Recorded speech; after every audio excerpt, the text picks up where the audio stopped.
Welcome to the Cockpit Overview lesson. Today, we will take a detailed look at the Mustang cockpit. You can use mouse look mode to move your view around the cockpit. To turn mouse look mode on and off, press left Alt plus C. Throughout this lesson, pressing the spacebar key will initiate the next consecutive step once instructions for the current one are complete. Press the spacebar key when you are ready to begin. The cockpit is configured in a standard layout, with the instrument panel positioned on the front dash, a center-mounted control stick, a throttle quadrant on the left side, and various aircraft system controls on the left and right panels. With the exception of the flaps control handle, which is located in the bottom left corner of the cockpit, most of the indicators and controls are well organized and easy to read and reach.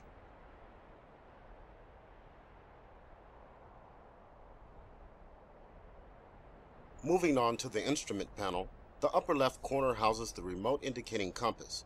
The compass unit is installed inside the left wing and transmits magnetic readings electrically to the cockpit indicator. Using a remote compass avoids the magnetic effects caused by armor plating around the cockpit, experienced by a standard magnetic compass. The remote indicating compass includes a heading needle, which shows the current heading, and a desired heading needle, which can be turned using the indicator knob to set a desired course reference on the indicator. To turn the knob, you can simply roll the mouse wheel over it.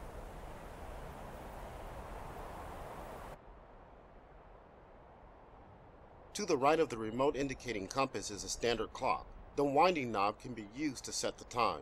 Doing so requires pulling the knob out with the left mouse button, then rolling the mouse wheel over the knob to rotate it.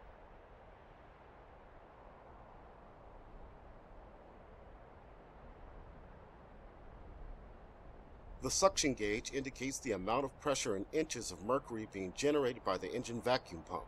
Vacuum pressure is used by a number of vital instruments, including the flight indicator, bank and turn indicator, and the directional gyro. A suction reading above or below normal means the readings of these indicators are unreliable. Next is the manifold pressure indicator. This is one of the primary instruments used in flight, and together with the tachometer or engine RPM indicator is your main reference of engine power. The manifold pressure indicator shows gas pressure inside the engine induction system prior to entering the cylinders. Like the suction gauge, the indication is in inches of mercury. Manifold pressure is set using the throttle handle, while engine RPM is set using the propeller control lever, also on the throttle quadrant. On the left side of the middle row of the instrument panel is the airspeed indicator, which shows an indicated airspeed in miles per hour, mph. The red line on the indicator marks the maximum permissible airspeed of 505 miles per hour. It's important to remember that maximum permissible indicated airspeed is reduced as altitude increases. For example, it is 400 mph at 20,000 feet and 300 mph at 30,000 feet.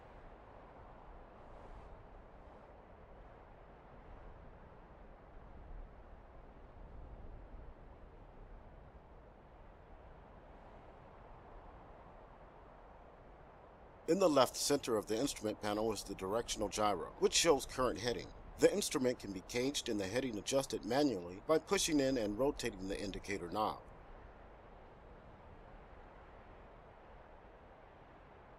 In the center right of the instrument panel is the flight indicator, which shows the aircraft's roll and pitch attitude relative to the horizon. The indicator is limited to 60 degrees in pitch and 100 degrees in roll.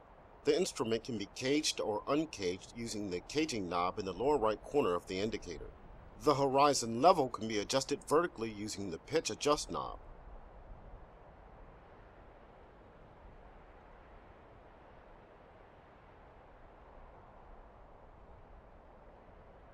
To the right of the flight indicator are two temperature gauges, the coolant temperature gauge above and the carburetor air temperature below. It's important to monitor these instruments in flight, as temperatures rising above normal may lead to serious engine problems, such as detonation and pre-ignition. On the right side of the middle row of the instrument panel is the tachometer. This instrument indicates engine speed in revolutions per minute, RPM. The pilot controls engine speed using the propeller control lever on the throttle quadrant. A propeller governor system automatically adjusts propeller pitch angles to maintain the RPM set by the pilot. Typical RPM settings in flight will be between 1,800 and 3,000 RPM. Moving to the bottom row of the instrument panel, the left corner houses the altimeter. The altimeter shows barometric or pressure altitude using a 3-needle system. The shortest needle shows altitude in tens of thousands of feet, the middle needle in thousands of feet, and the longest needle in hundreds of feet. The indicator knob is used to adjust the sea level reference pressure in inches of mercury to ensure an accurate altitude reading over a desired location where the sea level air pressure is known.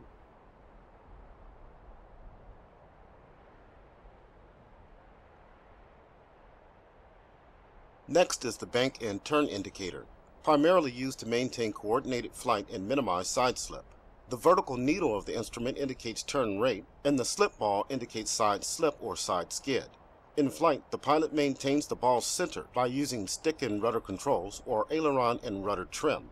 Flight trim is very sensitive to changes in engine power and airspeed, so constant attention must be paid to the bank and turn indicator in order to fly as efficiently as possible.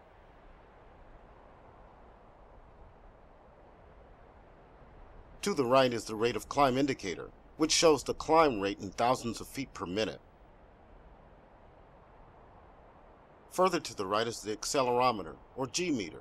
This indicator shows the G-load factor experienced by the aircraft, as well as 2 additional needles that show the maximum and minimum G-loads attained since the instrument was last reset. The instrument includes a reset button used to reset the needles to 0.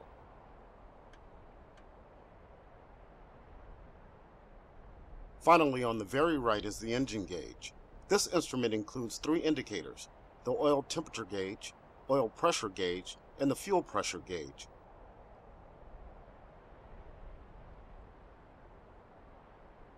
Moving below the instrument panel, the engine control panel includes a number of important engine controls. These include supercharger blower switch. Sets the supercharger to low, high, or automatic blower modes. Normally this should be set to auto.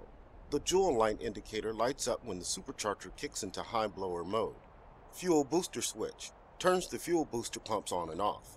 Oil dilute switch, used to dilute the oil with gasoline, which may be necessary when starting in cold temperatures. Starter switch, used to turn the engine prior to ignition during startup. Primer switch, used to feed fuel to the engine through the fuel primer system during startup. To the right are the 2 landing gear warning lights. These indicate safe or unsafe states of the landing gear. For example, the unsafe red light will be on if the gear doors are open but the landing gear is unlocked. Adjacent to the landing gear warning light is the parking brake handle. Setting the parking brake requires the following steps. Pull out and hold the parking brake handle. Fully depress and release the brakes. Release the parking brake handle. Releasing the parking brake only requires a press of the brake pedals. On the right side below the instrument panel are the oxygen indicators, the oxygen flow indicator, and the oxygen pressure gauge. The oxygen flow indicator features a blinker that opens and closes as the pilot inhales and exhales on-demand oxygen. The oxygen pressure gauge shows the amount of oxygen remaining in the O2 tanks in pounds per square inch, PSI. A normal reading is 400 psi. Just below the instrument panel is the front switch panel, which includes a variety of important controls. Ignition selector switch selects the left, right, or both magnetos to operate the engine ignition system. Cockpit light switch turns on and adjusts the cockpit floodlights. Horn silence button silences the AN/APS-13 rear warning radar alarm.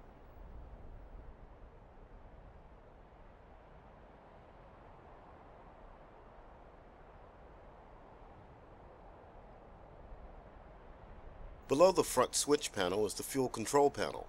This includes the fuel shutoff valve, used to open and close the fuel flow, and the fuel selector valve, used to select the fuel tank used to feed the engine. Correct fuel tank selection is important in flight to maintain a balanced aircraft. To the right of the fuel control panel are the hydraulic pressure gauge and the landing gear fairing doors emergency release handle. The landing gear fairing doors emergency release handle can be used to release the hydraulic pressure and mechanical locks holding the gear doors closed. This will open the fairing doors and allow the landing gear to fall down under its own weight. Slight rolling of the aircraft from side to side can be used to ensure the gear locks in place prior to landing. Normal pressure for the hydraulic system is 800 to 1100 psi. The surface control lock is used to lock the control stick in place when the aircraft is parked. Left-clicking over the pin locks the stick in a forward position, which leaves the tail wheel unlocked and allows the aircraft to be towed and turned easily. Right-clicking on the pin locks the stick in the neutral position, which leaves the tail wheel limited to 6 degrees of turn.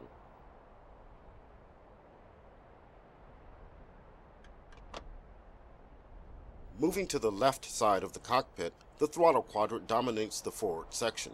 The throttle quadrant includes the throttle handle, the propeller control lever, and the mixture control lever. In addition, 2 friction locks are mounted on the assembly and can be used to stop the movement of the throttle handle or the mixture and propeller control levers. The throttle handle features a microphone switch button used to activate transmission over the VHF radio.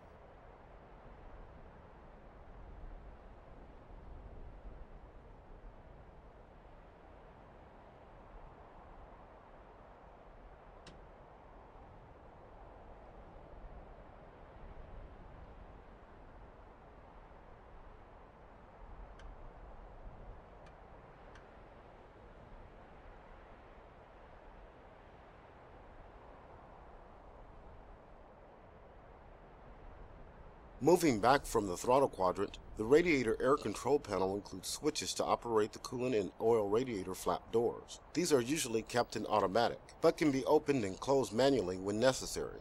This panel also includes the landing light switch and the left-hand fluorescent light rheostat switch, which controls instrument backlighting on the left side of the cockpit.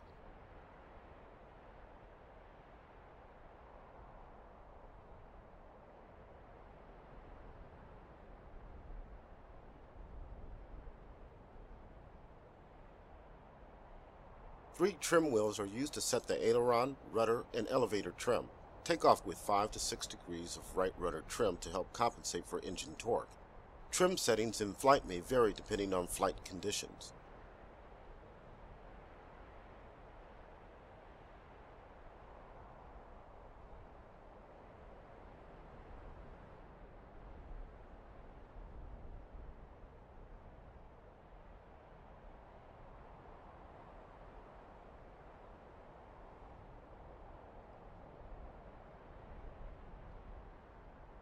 The 2 handles toward the left rear of the cockpit control airflow to the engine induction system.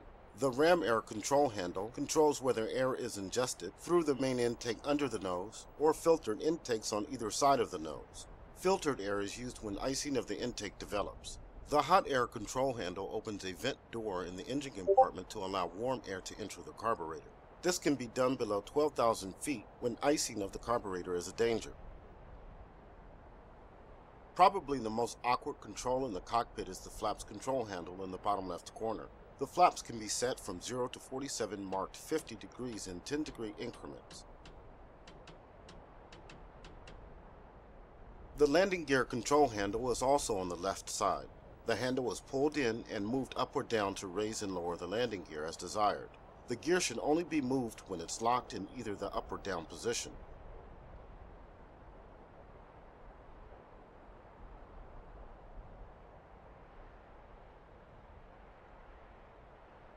Now moving on to the right side of the cockpit, we have 2 canopy controls. The canopy is rolled open and closed by turning the canopy hand crank.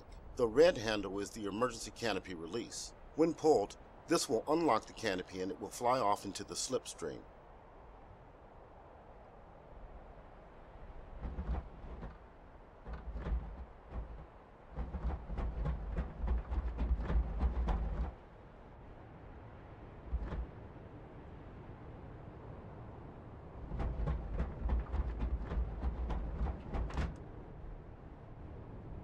The oxygen regulator is used to control oxygen flow to the pilot's mask.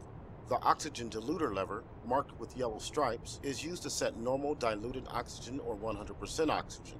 The red emergency valve is a separate backup oxygen line and can be used to bypass the regulator.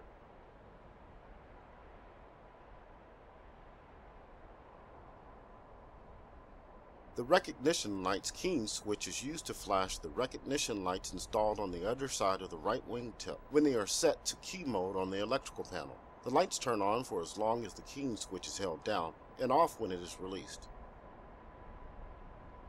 The electrical control panel includes switches for battery and generator power, pitot tube, and external lighting. In addition, the right-hand fluorescent light rheostat switch controls the backlighting for instruments on the right side of the cockpit. The electrical control panel also includes an important indicator, the ammeter. This shows current output of the generator in amperes. Maximum permissible output is 100 amperes. The ammeter does not show battery current. Finally, the electrical control panel also includes a circuit breaker bump plate. This can be pressed in to reset all the circuit breakers in case one or more of them gets overloaded and pops out. Further back from the electrical control panel is the AN/APS 13 Rear Warning Radar, or RWR. This device sounds an alarm when an object is detected behind the aircraft to warn the pilot of a possible threat approaching from the rear. Next is the SCR-522 VHF radio, used for communication with flight members and air traffic controllers.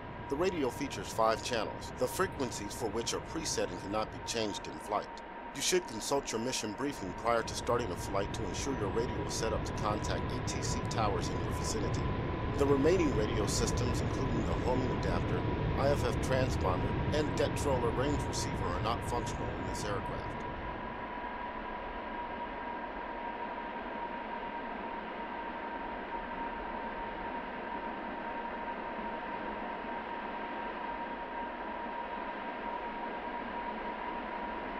Let's now take a look at the fuel gauges. You may need to twist your head around the cockpit a little to see them. You can press left Alt plus C to enable mouse view mode, and then hold down the mouse wheel while moving the mouse to move your head around the cockpit. The gauges for the left and right main tanks are located on the floor to either side of the seat. Finally, the area under the seat also houses cockpit environmental controls, including windshield defrosting and cockpit heating and cooling.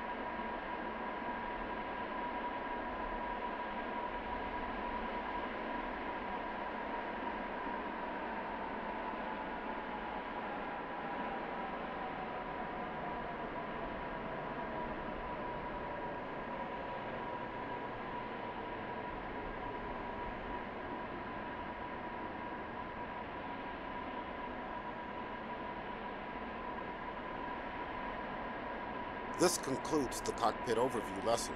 Next time, we'll learn how to start her up.